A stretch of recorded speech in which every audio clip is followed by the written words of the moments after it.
I'm the national spokesperson.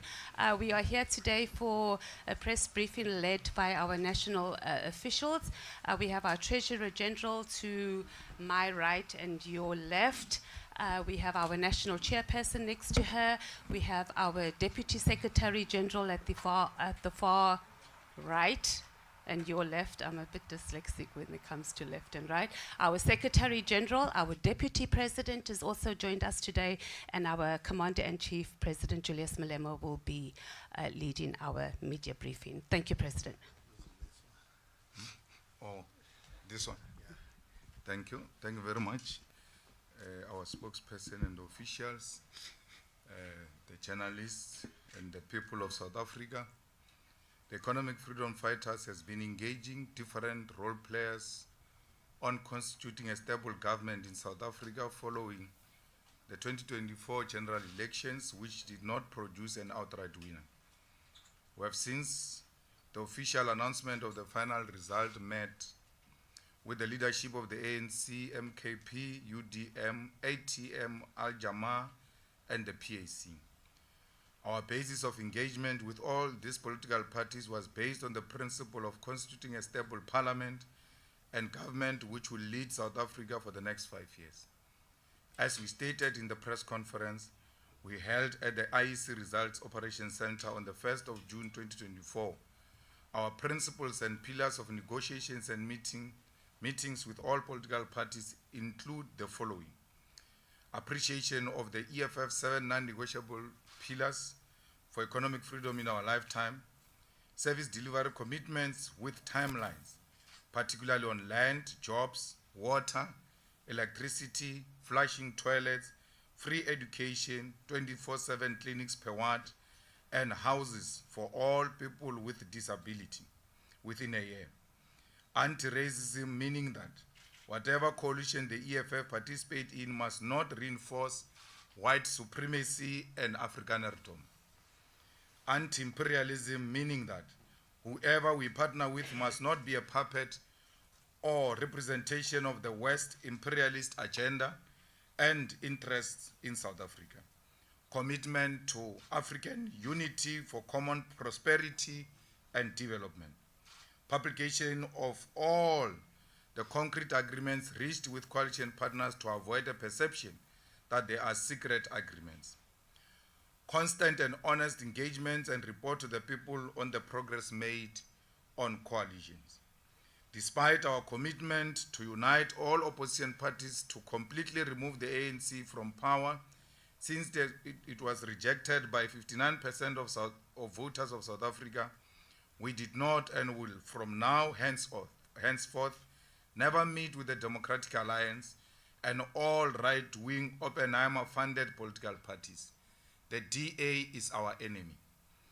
These right-wing and neoliberal parties represent a reactionary, counter-revolutionary, and neo-colonial agenda which seeks to protect the existing property relations in South Africa, where the white supremacy continue to be the economic majority.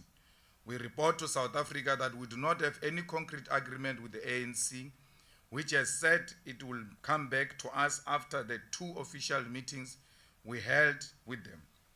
We are, however, aware that the ANC is finalizing an agreement to work with the DA, the Freedom Front Plus, and other reactionary political parties.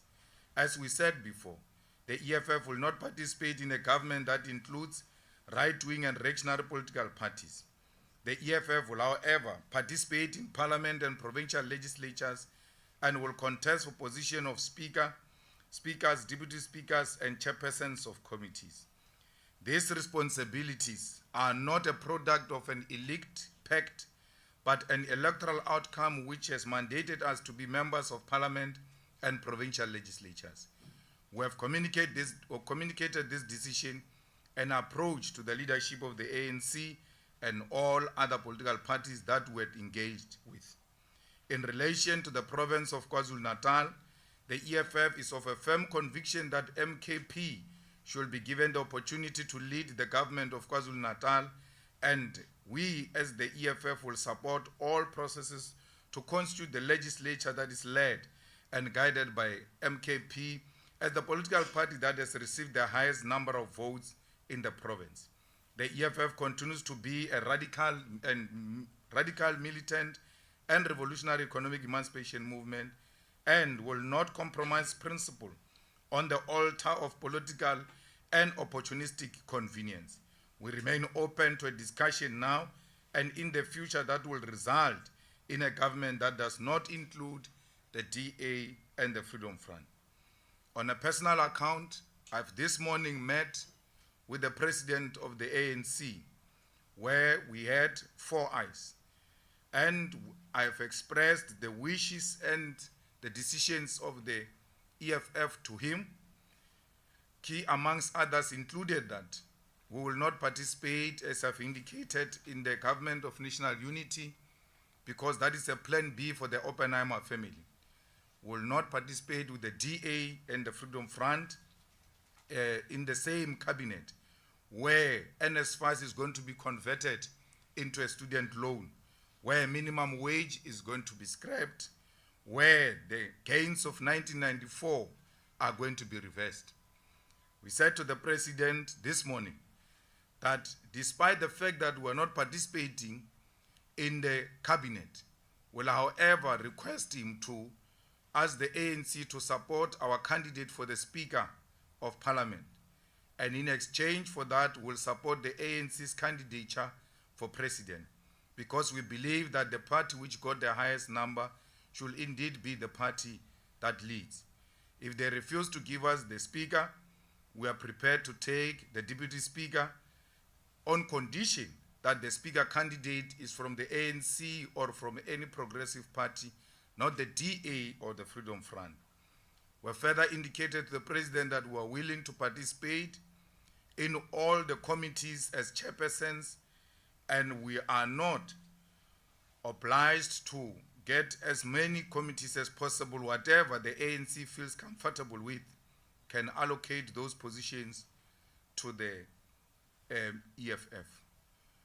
We said to the President that we are going to request the ANC to stop its paging of MMCs of the EFF at all levels until this kind of engagements are resolved, because they are poisonous. We further emphasize to the President that MKP got 45% of the votes in KwaZulu-Natal. And if the principle is he must be supported to be president because he's got 40% of the votes, the same principle should apply in KwaZulu-Natal. And if the ANC has not had engagement with MKP and feels strongly that it will not vote for the MKP, the most advisable thing to do will be to abstain. I indicated to the President this morning that any other move outside the MKP is a provocation to the people of KZN. And we must not blame them if they're to react to what these reactionaries would have agreed to undermine the direction which the people of KwaZulu-Natal have given. We have made it very clear to the President that we are not against the government of national unity. We are against the inclusion of the DA and the Freedom Front Plus, because that represent imperialism, represent racism and white supremacy, represent backwardness. And I must indicate that I've stated categorically to the President that the Speaker we are requesting for and the chairpersons of committees will not include me. I will not make myself available, because I know part of the difficulty they have is with my name. And if that will compromise the government of national unity and a stable parliament and government, I've since withdrawn my name from all possible positions in exchange for a stable government and the Parliament of the Republic of South Africa. We have sent the name of our national chairperson as a speaker, Veronica Mente, alternatively as a deputy speaker, and our deputy president as the chairperson of the finance committee, as the most qualified and long-serving member of that particular committee. And the rest of the other committees, they will allocate us and will be able to do the necessary deployment at that particular time. This is where we stand in relation to the government of national unity and the negotiations we have had with all political parties, except political parties funded by the Oppenheimer family. We see this as a fight back by the Oppenheimers against the EFF for its position, which exposed them that they wanted to buy South Africa with the monies that they have, and they failed. This that you see today of the ANC, DA, IFP, and all of that is a plan B of the Oppenheimers to hijack our democracy. This is a clear fight back by the Oppenheimers. The EFF members must act with restraint and the highest form of discipline. They must not be easily shaken by forces of darkness. The EFF members must know that we are in for a big fight, and this fight is inevitable. We are ready for it, and they must not be scared or be intimidated by anyone. We ask and make a strong appeal to those who have uncontrollable ambitions for positions in government of national unity, not to do that in the name of the EFF. Ours is not an immediate achievement. Ours is a generational mission, and that mission will be attained in our lifetime. If this is our last participation in parliament and in the legislatures, so be it. But history will record that we have made a contribution. We must not be so disparate to participate in government, including a government that is compromised and a government that is controlled by imperialism and foreign agents who want to exploit and continue to exploit the mineral resources of South Africa. All those who are now having uncontrollable ambition for power and are advised by those who have always opposed the EFF should ask themselves as to what interest do these people now represent when they speak like they want the EFF, when they've not, for a very long time, did not support the EFF. We know that we'll have family members, we'll have friends, we'll have business partners who see this as an opportunity for immediate accumulation. Let that temptation not be surrendered to. Let the discipline of the EFF reign supreme amongst the leaders and the members of our organization. We believe in the militancy and the radicalism of the EFF. We believe in the unity of purpose for the EFF, and we believe strongly that it is this collective effort and united forces of the left that will win against forces of darkness. I thank you. Thank you, President. Question time, and I know there's going to be a lot of questions, the hands are up. So we're going to take a round of 7 first, and hopefully we will get to the point. If you covered, let's just say we covered, okay. So we're going to go number 1, number 2, number 3, I think that's Jamie at the back, number 4. Okay, let's go with number 4. We'll conclude with number 4 there. Number 1. Media House and your full name, please. Okay, Lizega Tandwa, Sunday Times. Mr. Malema, can you perhaps share what was the President's reaction and response to you during this conversation? And just your own interpretation of what is happening with this GNU. A lot of people have been raised concern around Parliament not having, or opposition parties rather, not playing their role as watchdogs to the government of the day. Is this not an opportunity for you to play that role? What do you say to that? Number 2 is over here. Swanile.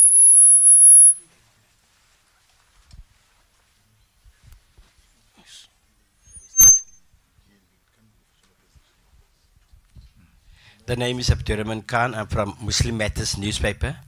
I think 2 years ago, CIC, you made a statement that the President Ramaphosa is a project of the DA.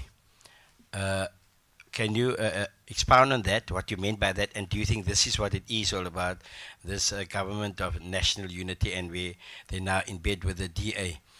And secondly is, do you foresee the demise of the ANC? Number 3, it was Jamie at the back.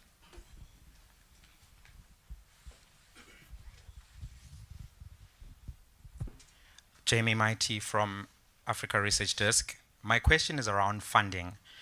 You've pointed out that the Oppenheimers have influenced the political outcomes by the discourse through funding of various political parties. It also seems that Michel Leroux of Capitec also influenced funding through some of his vehicles, which went to the DA. The question is more long-term, saying, and about going forward. How will these funding dynamics be dealt with in the South African democracy, considering that some of these billionaire entities also control polling companies and they also control media houses? For instance, we saw Naspers donating to 2 political parties, and they also own publications that are reporting on preferred coalition partners. So I wonder what the EFF thinks about that participation of money, but also how is that mitigated to give the general populace, which doesn't have billions, an equivalent say? Thank you. Number 4 was here in the front. Meshach Makora from Daily Sun. I would like to know from you, Mr. Malema, do you believe South Africa is ready for inclusive government and the proposed GNU by the ANC? Secondly, EFF shares common ground with the ANC, especially on the land issue. Don't you think being part of the GNU would assist to propel the country toward that direction? Thank you, President. Over to you. Thank you very much.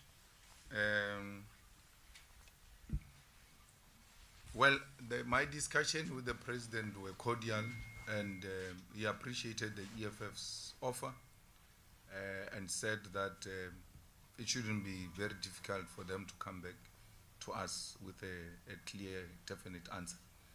So after the NEC, I'm going to have a meeting again with the President to have a final detail of what is the agreement. And we see that as a role that we're elected to play.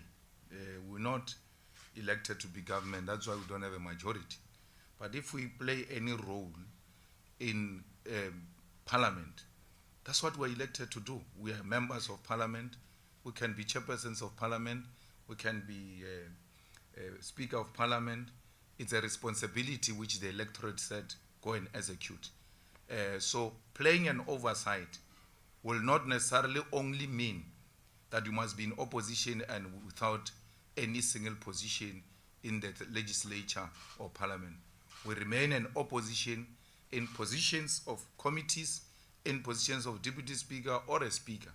And that even makes that committee to be more effective, because departments are no longer going to go there knowing very well that they're going to enjoy the protection of the chairperson.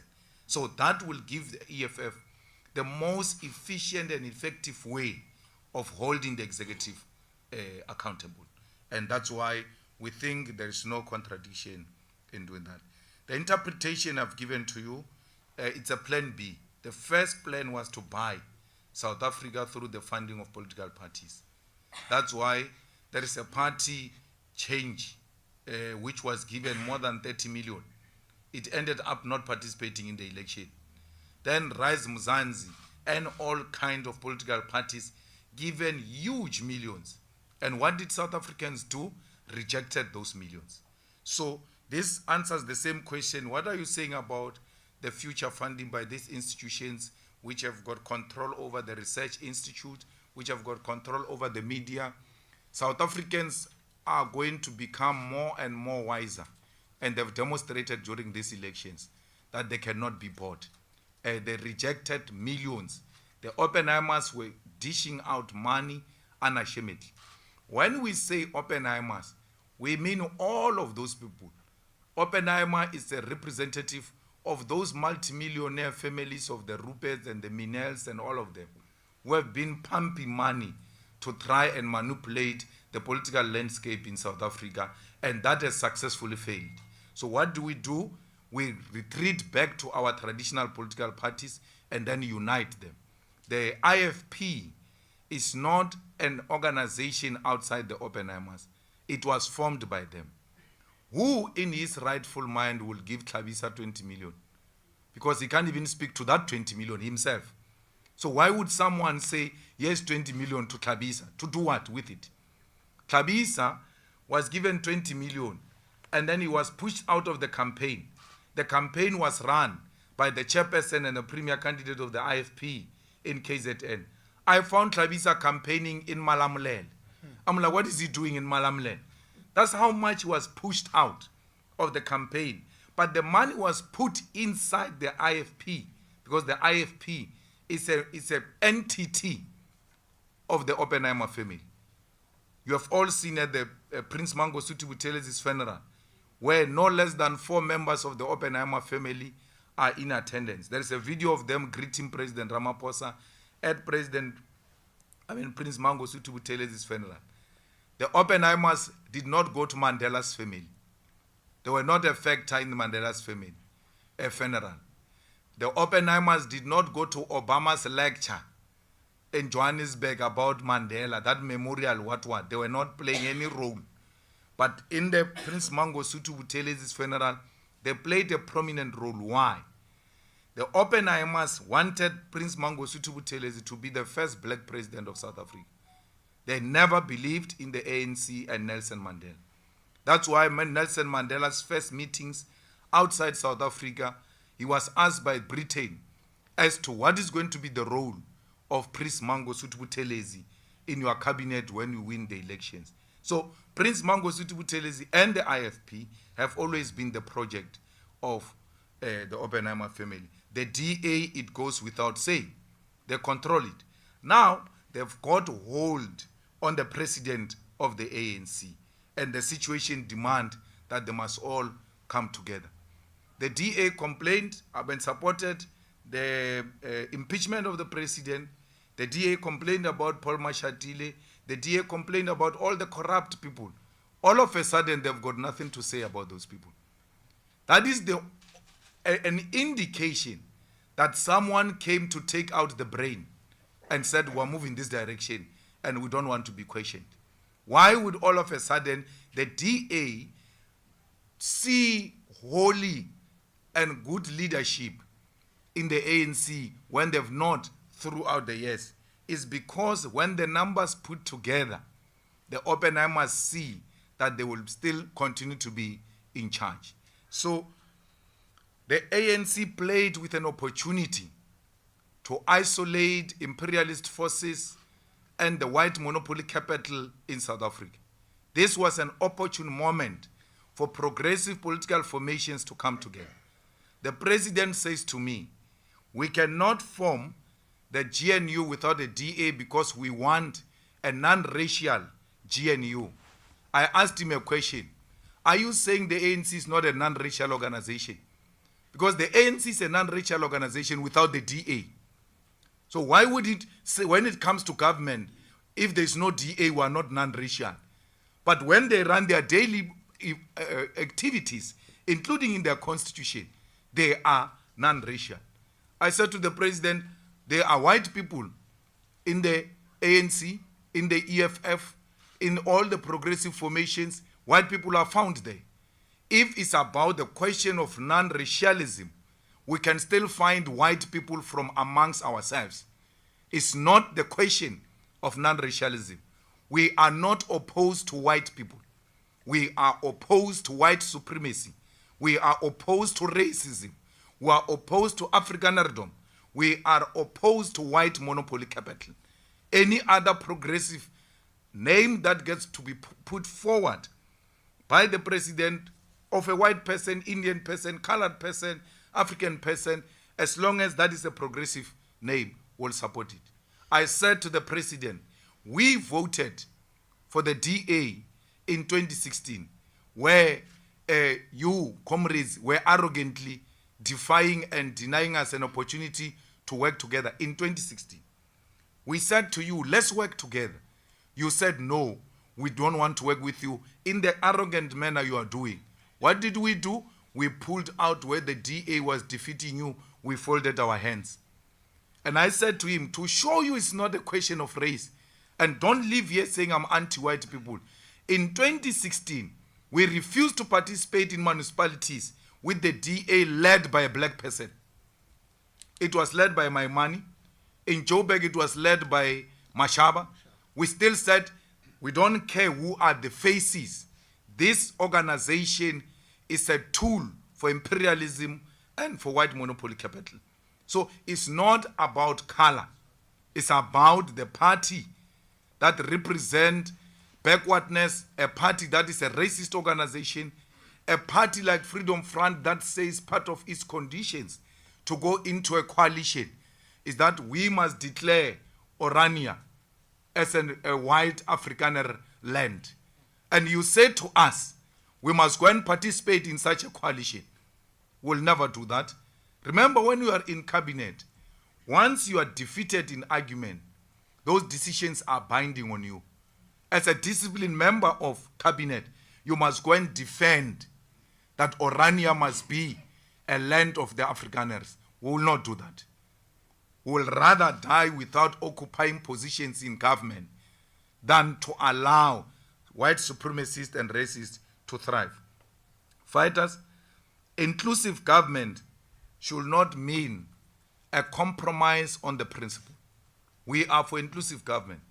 That's why we said today, we are the first political party to say to the ANC, we will work with you. But because we understood the element of inclusive government and government of national unity. But it does not mean we must sleep with Zionists with our eyes open. We're not going to do that. We said to the people of Palestine, we said to the Muslim communities everywhere in South Africa, the vote and the victory of the EFF is a victory of the people of Palestine. Those Muslims who voted for the EFF, those Muslims who have voted for the ANC, what are you saying to them when you go immediately in bed with the people who have supported a genocide, the killing of innocent women and children, and we must close our eyes in the name of inclusive government and overlook humanity? We will not do that as the EFF.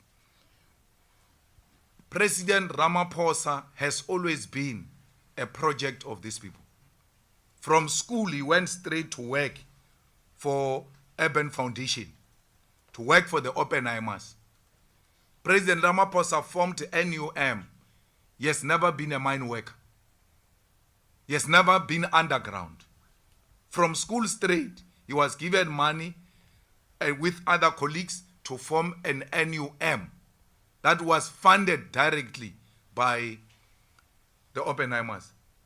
How does NUM, which had a policy conference over the weekend, sing a song, Sebenza kanzima, we're not being paid money, we're paid peanuts, and then one of the people who joins them in singing that song is Pravin Gordhan.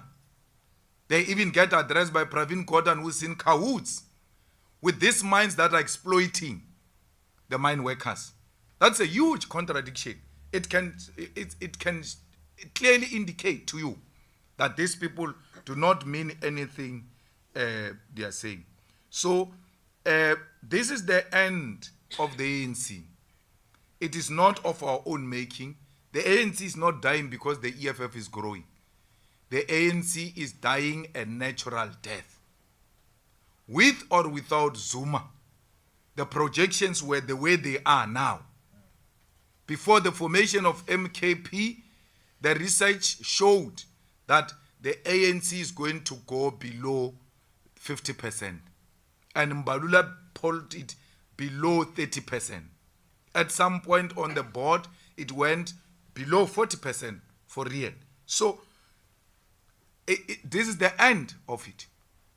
Because you cannot say you want to change the property relations and you engage in the struggle for land and then you go into cahoots with the people who are actually opposed to that struggle for the land.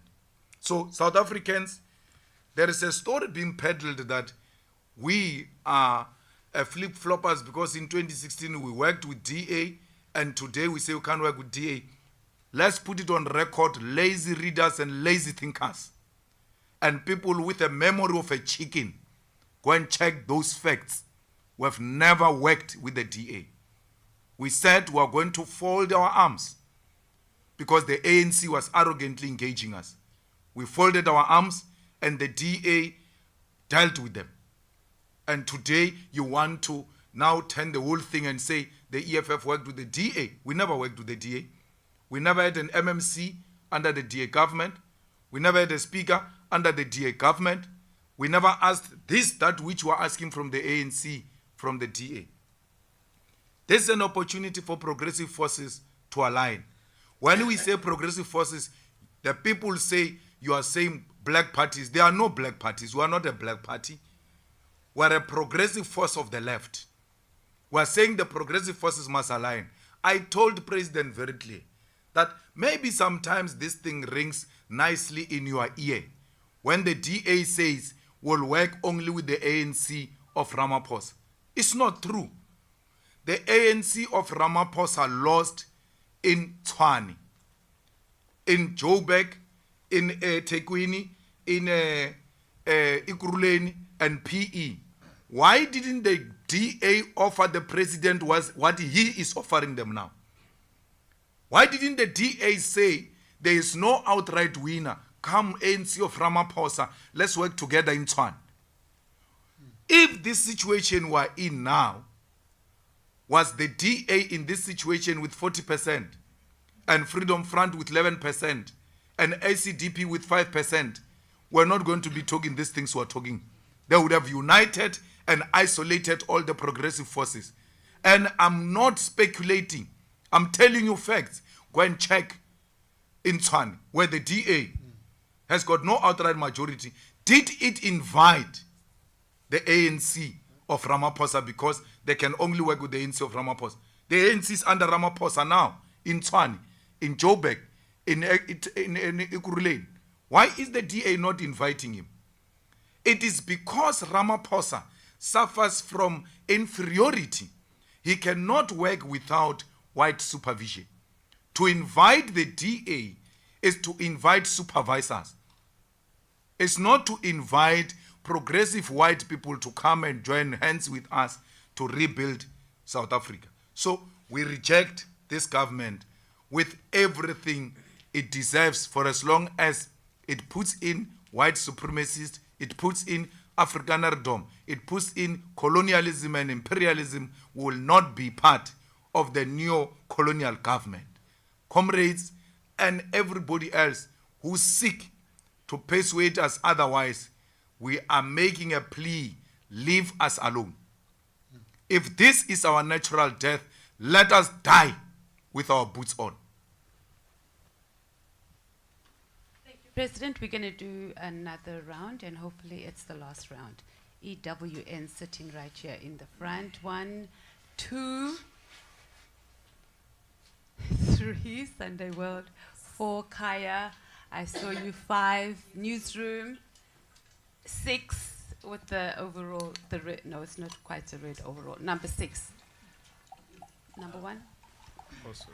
I'm Taviso Goba from Eyewitness News. I know, Mr. Malema, you addressed that the ANC should stop purging your MMCs in some municipalities.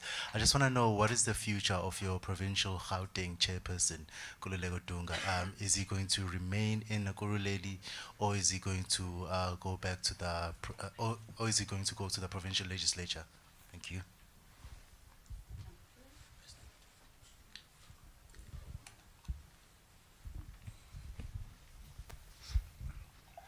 Good evening, Paul Vecchiato from Bloomberg.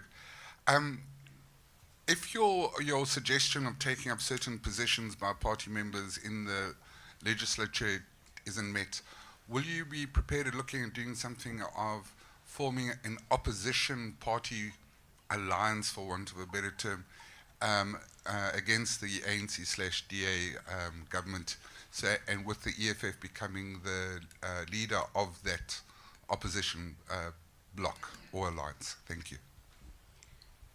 Number 3.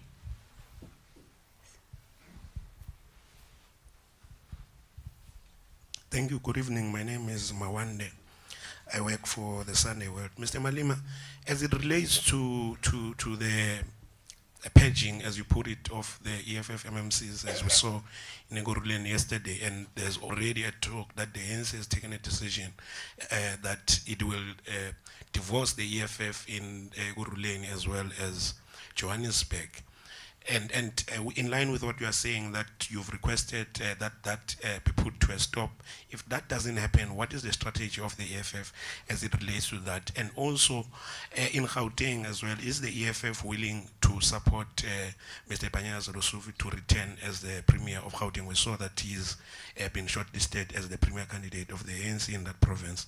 Since you've been working well with the ANC under Mr. Lesufi in that particular province of Gauteng.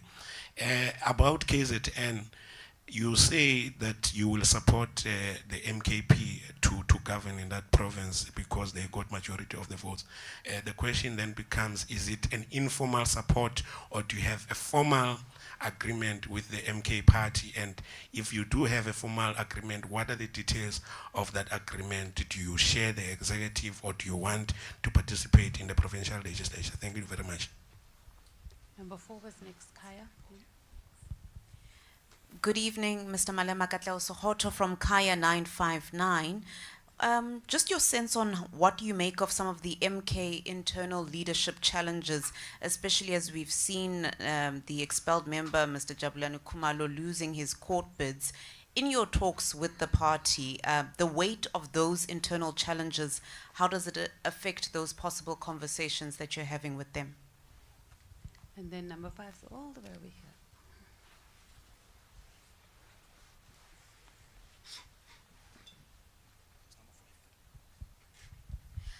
Evening, it's Zianda Ngobo from Newsroom Africa. My question is similar to that of Bloomberg's. If the ANC then rejects this proposal that you put on the table with the president today, what does that mean in terms of your ability to plan for 2026 local government elections?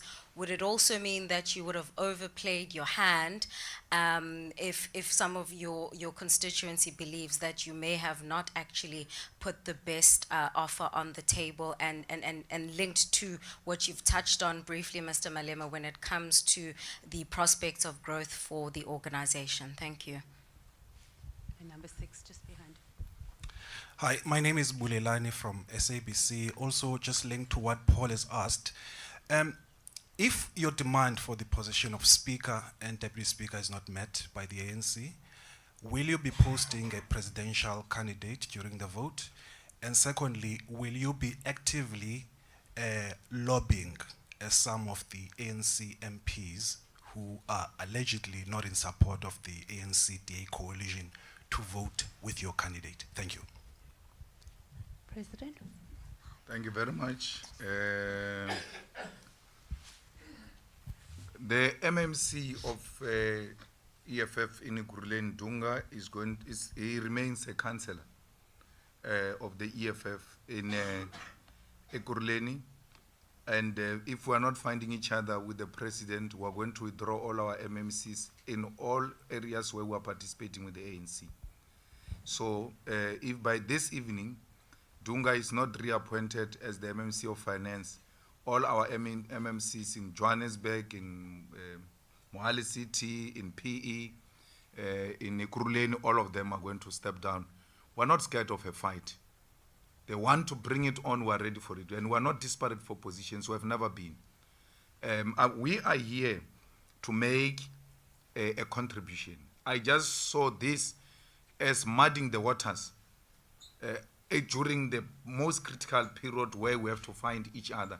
A person goes and remove an MMC at night without even engaging the leadership of the EFF.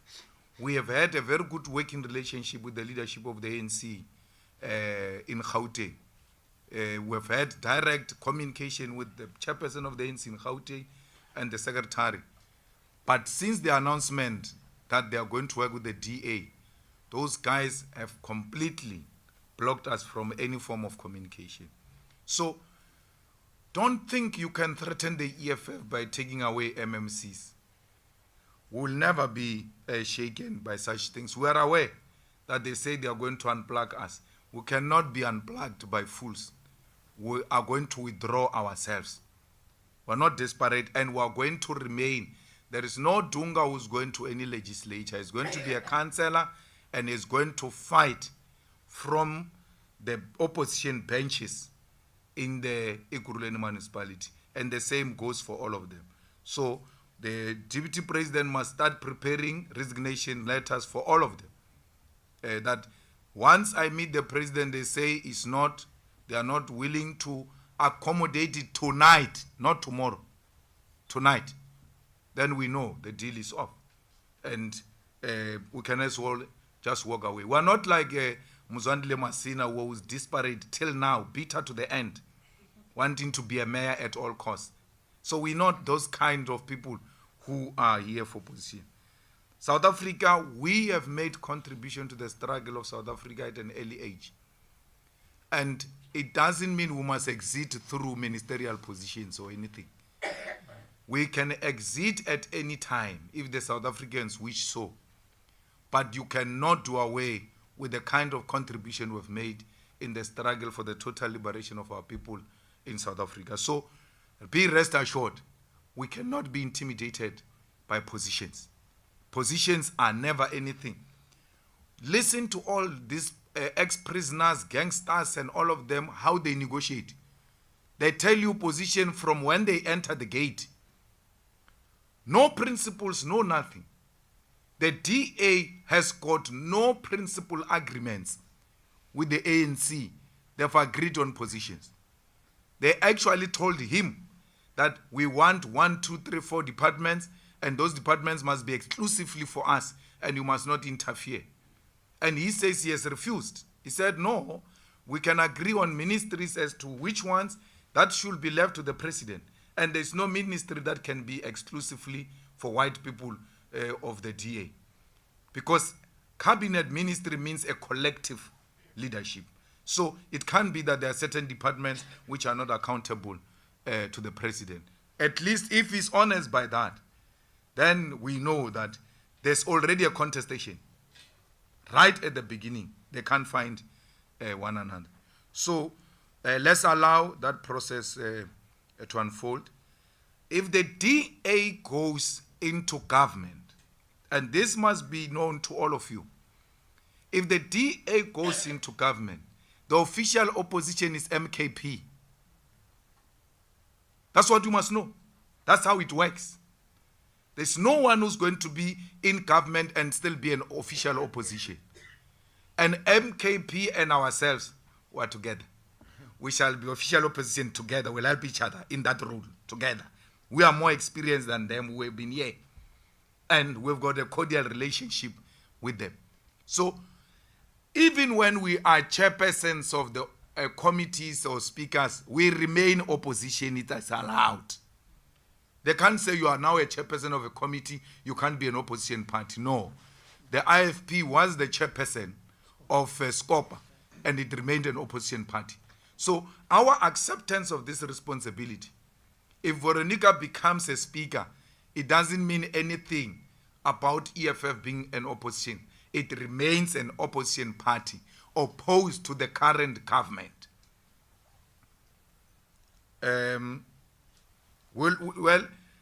There's no need, really. The people of South Africa must swallow what they've decided to chew. And they decided to chew 40% of the ANC.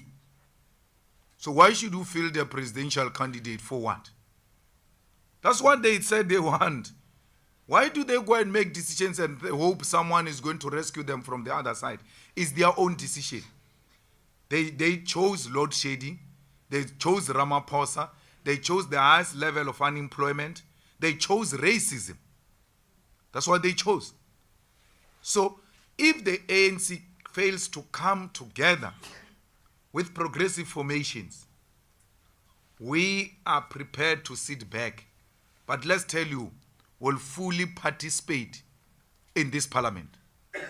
And this time around, we have taken a decision not to play a role of a disruption, of being robust, of engaging to a point where we follow up that which was rejected illegally in parliament through peaceful protest on the streets. You will never see us on the stage.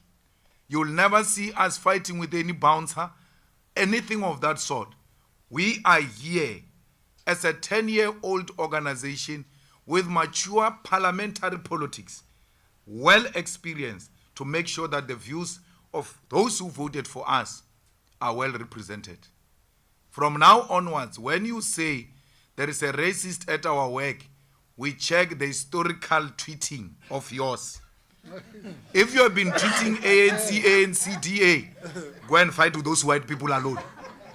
We are now representing our own people who have been supporting us.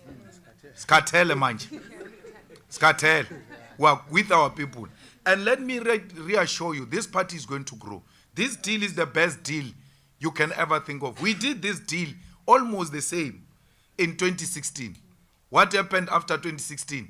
We increased our votes in 2019. We moved from 25 members of parliament to 44 members of parliament. So we have never engaged in a deal that is detriment to the growth of the EFF. We have always made calculations as to how do we grow our movement. So we are well within our right. We have not lost our support. The base that we started with in 2014 were not there. Anyone who says we are back there is not true. We are not in 2014. We have just lost some few seats and we are going to bounce back very strongly in 2026, and we are going to work in a focused manner. If you go and look at the list of the EFF now, in the legislatures, in the national parliament, in the NCOP, and look at where those people are coming from, we no longer put people who come from constituencies that don't vote for EFF.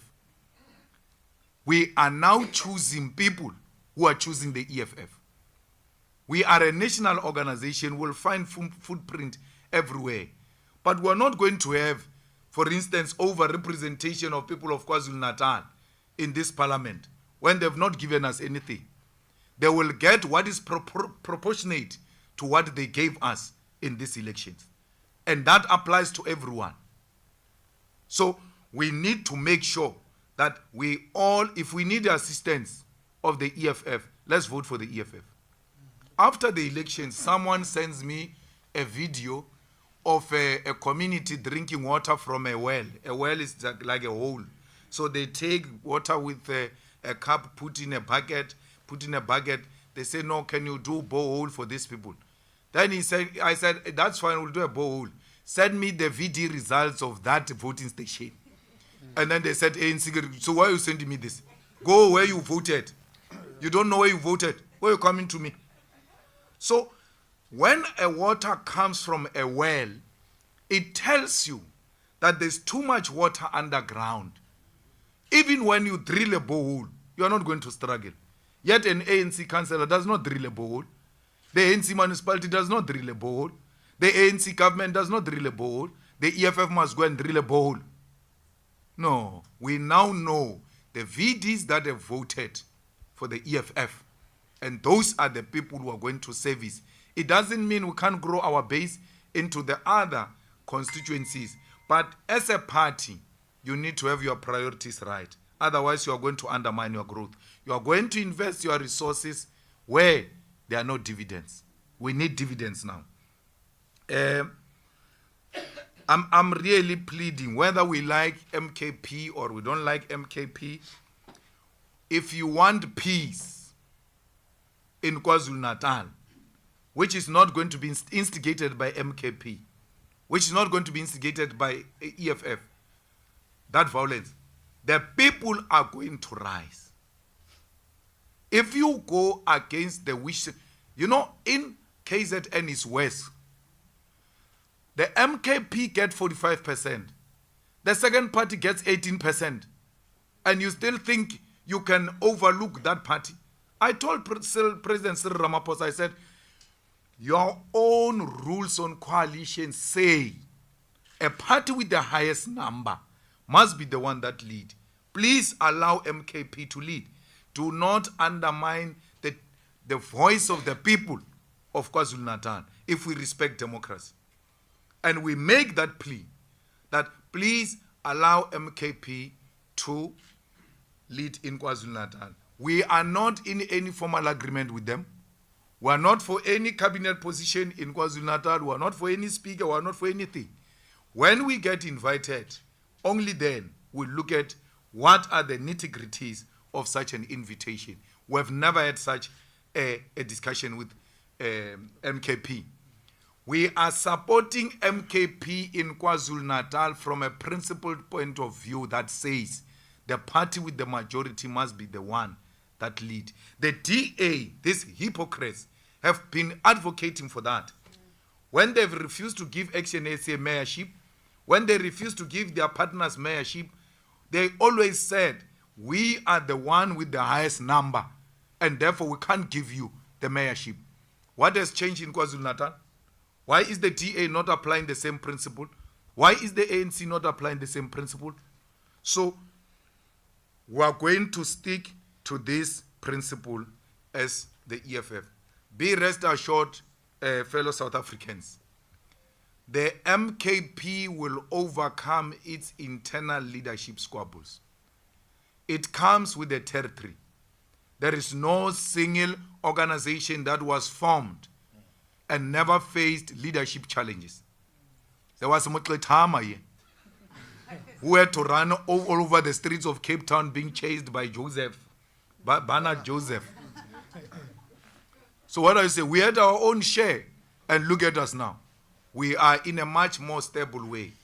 So we are really not bothered by some potential infiltration on the leadership of MKP, given President Zuma's experience and given those guys that we're negotiating with, Abu Natin Tleko, Abu former SARS, Tom Moyane, they are well-experienced people. Surely they should be knowing how to deal with potential internal leadership squabbles. As to what MKP stands for, what do they do and all of that, we are not the spokesperson of the MKP. Let them do whatever they want to do. The people chose them. And it's not only in KwaZulu-Natal, it's in South Africa. That's why I say to you, if the DA goes into government, MKP is the official opposition. Therefore, you want official statement on any issue, you are going to have to drive to Nkandla, like you did, to go and get official reaction of MKP, because it looks like the headquarters is there. So there's nothing we can do. The people of South Africa chose that. And all we can do as people who respect democratic principles is to stick to exactly that. So the EFF is not in any formal agreement, is not getting any executive position from MKP, and it hopes that MKP internal squabbles are just an irritation for a party that is new. So within a short space of time, we hope they will be able to overcome whatever difficulties they are confronted with. What we are interested in is to work with a solid party in the national parliament and in the legislature of KwaZulu-Natal, in the legislature of Gauteng. This part of engagement we're having with the ANC, the same principles applies everywhere. If they are going in bed with the DA in Gauteng, they must not count us in. Panyaza and TK, through their rightful conscience, they got defeated here. They've been very clear of what needs to happen. But they're a provincial structure from a fragmented organization, a highly divided organization, and if their voice is overpowered, there's nothing we can do. By the way, the DA coalition failed in the NEC. They defeated the DA coalition in the NEC. This is what happens now, these days, how the ANC is run in a criminal mafia style. They allow people to speak. Then they say, let's adjourn. The president is going to give a summary. Then what they do, they call you guys in. Then the president speaks in front of you. Those on the floor who feel that this is not the summary of the meeting, it's not a true reflection of what transpired in the meeting, they've got no platform to object to that because the media is already in. That thing Cyril was doing, I was in the NEC of the ANC. Zuma used to give, you know what the president of the ANC do? They come with a written political overview and they come with a written closing remarks. They come with 2 speeches. So you all speak. Then at the end they read that speech as if you never said anything. In that NEC where I was sitting, there was Tokyo Sowali. It was my job and Tokyo Sowali's job. When the president summarizes wrongly, Tokyo will call point of order in the NEC and say, that is not the summary of our meeting. Balaga will say, Comrade Tokyo, the meeting is closed. The president said, no, we can't allow that. We reopen that meeting and say, this is not a true reflection of what happened. What the president said is not a true reflection of what happened in the NEC. And that is going to paralyze that organization. That is going to further divide that organization. That's what led to Ngokai Toby resigning in the Eastern Cape. That this is not what we agreed on. And I must now sit here with my right conscience and tell my people to go and vote for DA when I know this was not a true reflection of the meeting. So, but that is their own internal problems. So all I'm saying is, it's not like this matter of the DA is enjoying the popular narrative even internally in the ANC. It's a lie. It's News 24, is that foundation of the Oppenheimers, Brandhurst, that says, no, this is a popular view or the markets and all of that. We chose the markets for 30 years. Look at us now. The president says, no, we've done this in 1994 under Madiba and we can do the same. And look at us, we're able to neutralize these people. I said to him, no. Our anger today as the youth of South Africa is, you guys gave a lot in Codesa and in 1994. The National Party came in, neutralized you, made you to adopt a constitution that is going to restrict you. When they knew they had you at the corner, they pulled out of the coalition. You are not going to ask me to repeat your mistake of 1994. I'm not coming to that past. And easy. Thank you. Thank you. I think we are done for tonight. Thank you, and we will see you all tomorrow at the swearing-in. Thank you, President and officials. We'll just allow the officials to leave first, please. Let's just remain seated.